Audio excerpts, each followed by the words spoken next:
Yo confieso que estuve en una mesa de debate al respecto, entonces me había informado, te había visto a ti, pero no sabía, o sea, como la profundidad de el escándalo que de la robadera, o sea, es todo un esquema de ver cómo se bajan eh, fondos por todos lados para que al final de cuentas nadie sabemos a dónde, y esto es dinero público, ¿no? Aquí yo tengo dos preguntas más, pero antes de pasar a las preguntas, nada más decirle a la gente como que creo que en general muchas veces se habla de estos crímenes de cuello blanco como si fueran crímenes que no tienen consecuencias en la vida de la gente, o por lo menos no consecuencias directas. Y creo que en específico, este caso nos abre muchísimo los ojos de ver cómo un caso de corrupción de este tamaño tiene consecuencias en la vida de las familias de Pasta de Conchos, ¿no? Es gente que perdió a sus seres queridos en una tragedia y que hubo un grupo de personas, en este caso del foro consultivo, que salieron a defender y a tratar de tapar la responsabilidad que tenía, en este caso, Grupo México, las autoridades, etcétera. Entonces, esto tiene un efecto directo en la vida en la justicia, en la impartición de justicia, en el derecho a saber la verdad de la gente, ¿no? Y justo a mí para mí este es el centro de la discusión, ¿no? Más allá de cualquier otra cosa, lo más grave para mí es justamente esta relación, el vínculo entre la casa y el tema de Pasta de Conchos, que a mí me parece muy curioso. En Momentum entrevistaban a la doctora Gabriela, no me acuerdo cómo pronunciar su nombre, que tú sí lo puedes pronunciar, de ella, y le preguntaban de dónde salió el dinero de la casa, ¿no? O sea, porque ahí lo que se dice es que hay un vínculo entre el dictamen que hicieron con respecto a Pasta de Conchos y la casa, y nunca supo contestar. Y le decían, pero ¿cómo es posible? Decía, es que esa no fue mi administración. Decía, pero ¿cómo es posible que estás en medio de este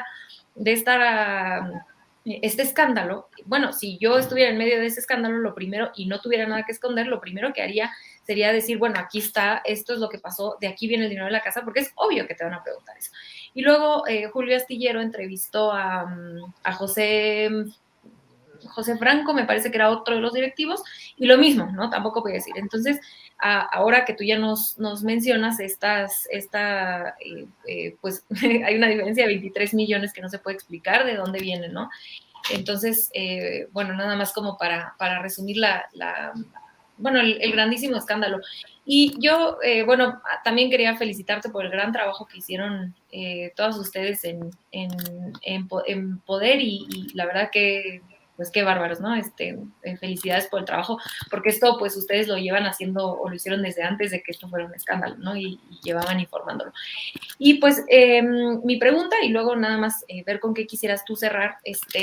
si estos fideicomisos que mencionas, los dos fideicomisos, son de los que se trataron ya de quitar, o siguen ahí en pie, ¿cómo funcionaban? Sí, de hecho, bueno, el fideicomiso del FONINS, que es, digamos, el foro consultivo funcionaba jalando dinero de dos lados, del fondo F002 y del FONINS, que el FONINS es un fideicomiso y el fondo, digamos, es nada más la estructura por la cual envían dinero para proyectos educativos. Entonces, justo cuando Andrés Manuel en la mañanera dice que va a cerrar los fideicomisos, es que el CONACYT, por acato al mandato presidencial, desaparece este proyecto financiero, y es que dan las autoridades del CONACYT con este caso que ocurre aproximadamente 2 o 3 meses después de que nosotros en Poder publicáramos todo el escándalo, ¿no? Bueno, estas personas intentan desaparecer el foro consultivo, dado que ya no había una figura fiscal para sostenerla, y se emite un cheque de 7 millones de pesos para finiquitar las relaciones laborales con cualquier persona que estuviera adherida, digamos, laboralmente a la estructura de CONACYT a través del Foro Consultivo Científico y Tecnológico, y es el personaje de Adriana Ramona, quien, dicho sea de paso, es quien recibió sueldos superiores al de presidente de la República, aproximadamente 1,000 pesos más que Andrés Manuel López Obrador, quien inicia o quien judicializa el caso, es decir, se les intenta liquidar tras la desaparición de estos fideicomisos, y como ocurre toda esta trama o la razón de origen por la cual ahora mismo estamos discutiendo el tema es porque Adriana Ramona, a pesar de que estuvo a punto de cobrar el cheque, pues en algún momento se arrepiente porque el cheque es una de las filtraciones que tenemos para continuar la investigación y aparece sellado. Esto quiere decir que ella llegó al banco, se lo sellaron y estaba a punto de cobrarlo, por algo se arrepiente y lo regresa al expediente. Es decir, ellas, en lugar de finiquitar esta asociación civil, lo que hicieron fue judicializarse e irse a un amparo en donde ellas exigían que el Consejo Nacional de Ciencia y Tecnología pues siguiera financiando estos proyectos. Efectivamente, también el FOMIX, que es el Fondo Mixto, desaparece, y bueno, estos proyectos, específicamente Lunaria, ahora están pasando por una modificación administrativa muy fuerte porque no saben a qué sistema adherirse para seguir bajando fondos, porque son proyectos inconclusos. Ahora mismo, Lunaria, el planetario de Jalisco, lleva asignación de 3 dependencias diferentes para poder sostener los gastos que ahora mismo ya no pueden por la desaparición de los FOMIX. Es decir, eran proyectos sujetos a que los fondos siguieran apareciendo en CONACYT, siendo una institución que arranca administración con un déficit presupuestal del 30%, es decir, año con año a CONACYT le falta el 30% de su presupuesto para poder pagar toda la plantilla de SNI, para poder pagar todos los proyectos que están desarrollando en materia de ciencia, todos los convenios que tienen con universidades como el CIDE, como la UNAM. Bueno, pues a pesar de esto, a pesar de la crisis financiera, estos proyectos fueron sujetos a que existiera recurso muchas veces de otros fondos, porque, por ejemplo, mucho del dinero de estos fideicomisos aparecía de las multas a partidos políticos cuando violaban la veda electoral. A pesar de que la ley dice que este dinero debía de estar siendo utilizado para atender las necesidades de los proyectos científicos con enfoque de género, lo cual ahora sí está ocurriendo. Es decir, como ya no tienen que alimentar los fideicomisos, ahora los proyectos con enfoque de género tendrán más fondos a los cuales acudir. Sin embargo, pues así como pasó con el foro consultivo, pues muchas entidades están en descontento con la desaparición de los fideicomisos, que es importante decirlo, y yo voy a ser súper claro acá, esto es una posición personal, no una posición de poder, porque además ni siquiera tengo calidad para hablar en voz de poder. A mí me parece que los fideicomisos tenían que desaparecer sí o sí, porque los fideicomisos convierten en privado el dinero público. ¿A qué me refiero con esto? Cuando tú ingresas dinero del Estado a un fideicomiso en el que tienes como asociado a una iniciativa privada, inmediatamente queda categorizado bajo el secreto fiduciario o el secreto fiscal, lo cual a mí como periodista me impide solicitar por transparencia el acceso a los informes financieros con los que se estén pagando estos proyectos. Entonces, yo no quiero decir que tengan que desaparecer todos y no me voy a pelear con un aparato económico. Es decir, esto es nada más un formato. Lo que estoy tratando de decir es que todos los proyectos que tengan que ver con el desarrollo humano, es decir, salud, educación, medios de comunicación, deben de alejarse de las figuras no fiscalizables, porque inmediatamente las vuelve opacas. Es decir, cuando tú metes dinero del Estado a una inversión privada y le retiras la facultad de ser fiscalizada por la ciudadanía, pues estás presentando un proyecto que muy probablemente se va a prestar para la corrupción porque está protegida y está protegida por muchos años. Es lo mismo que nos está pasando con el Mecanismo Nacional de Protección a Periodistas. Ahora mismo no podemos saber cuáles son las empresas que están financiando o que están ganando las licitaciones multimillonarias del mecanismo porque está protegida, una, por tratarse de información confidencial, por atentar contra la seguridad de la nación, y dos, porque es un fideicomiso. Es decir, ahora mismo no sabemos si esto de verdad es un negocio del panismo por una figura fiscal que no debería de ser utilizada para esto. Yo creo que a mí me gustaría concentrar el discurso justo en esto, no en si son científicos o no, no en si la fiscalía se está excediendo o no, porque eso corresponde a un juez, no a los periodistas. Los periodistas debemos de estar peleando por la transparencia y porque todos los proyectos con fines humanos o con fines de construir sociedad y democracia estén sujetos a las políticas públicas de máxima difusión y máxima publicidad, que además está estipulado en la Ley Nacional de Transparencia. Esto no ocurre con todos los proyectos de ciencia, de medios, de salud, de educación, debido a que se estuvieron utilizando estructuras financieras que son poco confiables. Ay, totalmente de acuerdo. Al final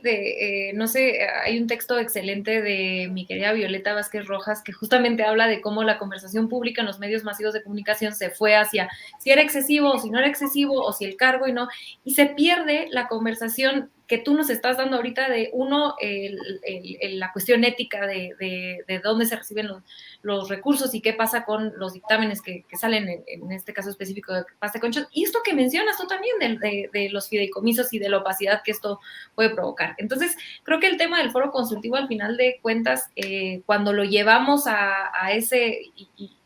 sospecho por qué lo llevan a ese campo, entonces se pierden otras conversaciones que sí tienen implicaciones democráticas a largo plazo que tenemos que seguir teniendo. Entonces, híjole, no tengo palabras yo para agradecerte el grandísimo resumen que nos haces. Sé que nos van a hacer en producción pues tu parte para poderla pues estar compartiendo. Sé que la gente, estoy leyendo aquí los comentarios y la gente está, bueno, fascinada con todo lo que nos explicas y nos informas y te lo agradecemos muchísimo. Yo nada más,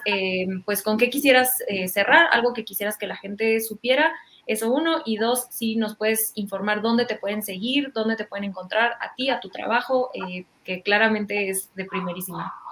Sí, a mí me gustaría cerrar con que si nos queremos concentrar en un enfoque moral o de apreciación personal, bueno, consideremos las voces de los familiares por las víctimas de pasta de concho. Cristina fue muy clara en mencionar que Fernández Ayas, que dicho sea de paso es el abajo firmante de la reforma energética, no quiso recibir a las víctimas, no quiso escuchar a los dictámenes técnicos y científicos que ya tenían las víctimas, no las quisieron recibir, que ninguno de los integrantes del foro en el momento de presentar el dictamen eran ingenieros en carbón, lo cual era necesario para emitir un dictamen relevante según la propia Cristina y los familiares, y que bueno, el foro entregó un documento que debió haber sido oficial y público a la Secretaría del Trabajo, el cual la administración de Javier Lozano modificó y el foro consultivo jamás salió a reclamar la modificación de un documento oficial. Esto sí que es inmoral.